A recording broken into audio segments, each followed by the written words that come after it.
Same speech, same 25 minutes, same declassified documents. The New York Times called it an effort to bolster false election claims.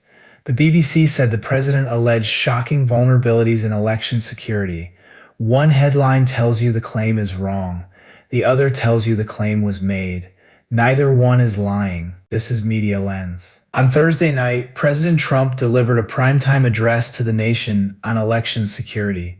He alleged that China interfered in the 2020 election, and the White House released a set of declassified intelligence documents he cited as evidence. Those documents were heavily redacted. Democrats, including Senator Mark Warner of Virginia, rejected the claims outright. Beijing rejected them too, calling them groundless accusations. And before the speech even aired, ABC and NBC decided not to carry it live. That's the shared skeleton. Everything after that is a choice. The New York Times ran with "Trump brings full weight of government to bolster false election claims." Note the verb, bolster, and the adjective doing the heavy lifting, false. The Times isn't reporting the claim, it's reporting the machinery behind the claim, and it renders a verdict in the headline itself. Their follow-up leans the same direction. Trump promised proof of election tampering. His document release fell far short. The BBC went with "Trump alleges shocking vulnerabilities in U.S. election security ahead of midterms." Alleges. Quotation marks around his words. No verdict. The reader is handed the claim and left to weigh it. The Guardian. Trump launches wide-ranging and unverified attack on integrity of U.S. electoral system. Unverified, not false. That's a narrower word. It says nobody has confirmed this, not that it's untrue. An attack on integrity moves the target from the election to the president. The Hill. Trump rails against China in new 2020 election claims disputed by critics. Disputed by critics.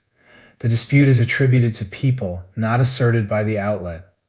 Balanced by sourcing. The Wall Street Journal. Trump's 25-minute speech opens can of worms on elections.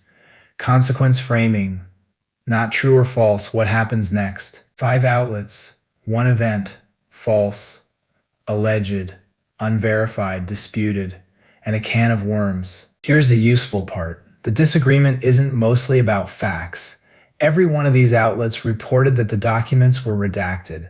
The Democrats in Beijing denied the claims, that the network split on airing it. The disagreement comes down to a single question. When a claim has been investigated repeatedly and not substantiated, does a headline say so? Outlets that say yes believe withholding the verdict misleads readers. Outlets that say no believe a newsroom rendering verdicts is the very thing that erodes trust in newsrooms. Both positions are defensible. Neither is neutral. There is no headline here that isn't a choice.